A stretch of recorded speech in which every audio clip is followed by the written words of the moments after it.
नमस्कार साथियों, मैं आपका मदन अपने तमाम श्रोताओं का, दोस्तों का हार्दिक अभिनंदन करता हूँ।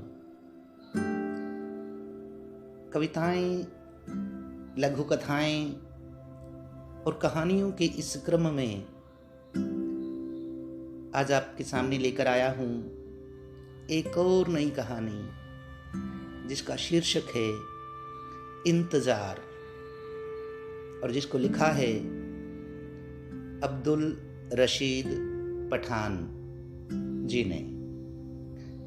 तो आइए दोस्तों, प्रस्तुत है कहानी इंतजार। सुनिएगा। मोबाइल बंद करते करते महेश की आंखों में आंसू आ गए। अचानक अपनी सीट से उठकर खड़ा हो गया। अगले ही क्षण वो 1 महीने की छुट्टी की एप्लीकेशन लेकर बॉस के चैम्बर में खड़ा था।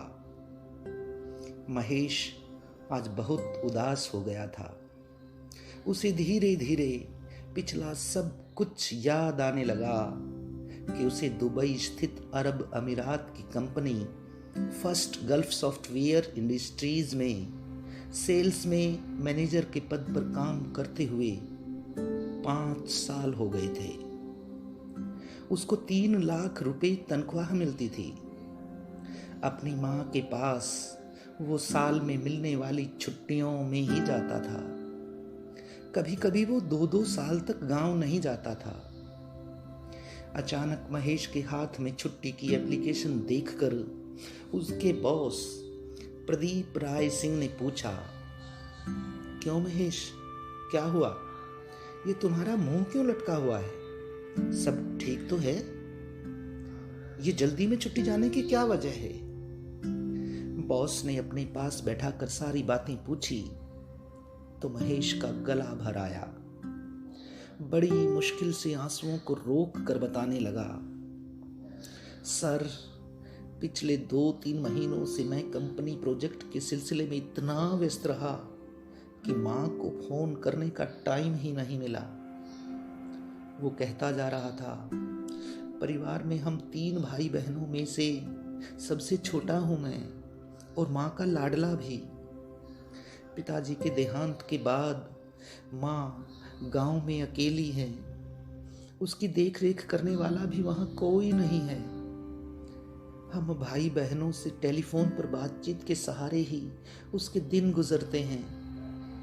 कभी कभार कमला बहन और संदीप भैया गांव जाकर माँ से मिल आते हैं, लेकिन माँ को सबसे ज्यादा फिक्र मेरी रहती है। रुपए पैसों की माँ को कोई परेशानी नहीं है। पिताजी की पेंशन के अलावा मैं हर महीने 5-10 हजार रुपए भिजवाता रहता हूँ।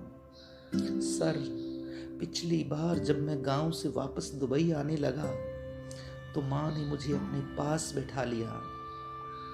वो कहने लगी, बेटा, मेरी चिंता मत करना, अपना ध्यान रखना, खाने पीने में लापरवाही मत करना, टाइम पर खाना खाकर जल्दी सो जाना। माँ ने मेरे सिर पर हाथ फेरते हुए कहा, बेटा, पैसे चाहे मत भेजना, लेकिन मुझे तू रोजाना फोन करना, इसमें भूल मत करना। बेटा, तेरा फोन सुनने के बाद ही मैं खाना खाऊंगी। हाँ माँ, जरूर रोजाना फोन करूंगा, तू चिंता मत करना, मैंने माँ को दिलासा देते हुए कहा। हाँ बेटा, फोन पर तेरी आवाज सुनकर ही मुझे नींद आएगी। माँ, मैं जरूर ध्यान रखूंगा, ये वादा करता हूँ, रोजाना फोन करना कभी नहीं भूलूंगा, मैंने माँ को समझाया था। ये सुनकर माँ की आंखों से टपके गरम गरम आंसू मेरी हथेली पर आ गिरे। इसके बाद कैबिन में थोड़ी देर सन्नाटा छा गया। फिर जब मेरी नजर बॉस के चेहरे पर पड़ी तो बॉस बहुत गंभीर दिखाई दिए। सर, आपको पता है कि पिछले महीनों में कंपनी प्रोजेक्ट के सिलसिले में मुझे कभी अमेरिका तो कभी Germany, Abu Dhabi, Singapore, Sharjah जाना पड़ा था। उन दिनों मैं माँ को फोन नहीं कर सका और माँ को दिया वादा तक भूल गया। ऐसे ही 4 महीने गुजर गए सर। आज जब मोबाइल की घंटी बजी तो उधर से माँ की धीमी धीमी आवाज आई, बेटा कैसा है रे तू, तुझे माँ की याद नहीं आई रे? रोजाना तेरे फोन का इंतजार करती हूँ। तुझे पता है मुझे सोए हुए कितने दिन हो गए? तू रोजाना फोन करने का वादा करके भी भूल गया बेटा? माँ कहती जा रही थी। बदनामी के डर के मारे मैंने किसी से कहा भी नहीं कि मेरे बेटे का फोन नहीं आ रहा। सर, माँ लगातार रोए जा रही थी। उसकी सुबकियां हजारों मील दूर मुझे सुनाई दे रही थी। अब तक मैं टूट चुका था। मैं बस कुछ ना कहकर भर्राती आवाज में इतना ही कह पाया, गलती हो गई है माँ, आ रहा हूं तेरे पास, मैं आ रहा हूं। माँ अभी भी ना जाने क्या क्या कह रही थी, लेकिन मैंने सुने बगैर फोन काट दिया। जैसे ही मेरी नजर सामने खड़े बॉस पर पड़ी तो देखा उनकी आंखें गीली हो गई थी। वो आंसू पोंछते उठ खड़े हुए और कहने लगे, महेश, तुमने सही फैसला किया है। तुम गांव जाने की तैयारी करो, तुम्हारे सफर के इंतजाम हो गए हैं। एक बात और सुनो, माता जी को मेरा प्रणाम कहना है। याद रखना, माँ को फोन नहीं करने की शिकायत दोबारा नहीं होनी चाहिए। हाँ सर, याद रखूंगा। और मैं तेजी से निकल कर भागा। दुबई का एयरलाइंस का प्लेन उड़ान भरकर सांगानेर एयरपोर्ट पर उतरने वाला है। मेरी आंखों से दुबई की चकाचौंध भरी रोशनियां, आलीशान बिल्डिंगें ओझल हो चुकी थी। अब मुझे गांव के कच्चे पक्के मकान और गली में टिमटिमाती बल्बों की पीली रोशनी में घर के दरवाजे पर खड़ी माँ की धुंधली छवि दिखाई देने लगी थी। एयरपोर्ट से गांव काफी दूर था। मैं टैक्सी लेकर रवाना हुआ। धूल भरे रास्तों से होता हुआ मैं जब गांव के करीब पहुंचा तो बच्चे पीछे पीछे दौड़ने लगे। गांव में घुसते ही मेरी बेचैनी उदासी बन गई। जैसे ही टैक्सी घर के पास पहुंची तो देखा वहां काफी भीड़ इकट्ठी थी। सब मुंह लटकाए खड़े थे। जीजाजी, भैया, रिश्तेदार, पड़ोसी, बाकी गांव के लोग भागकर गाड़ी के पास आ गए। सभी मेरा ही इंतजार कर रहे थे। मेरी नजर माँ को ढूंढ रही थी।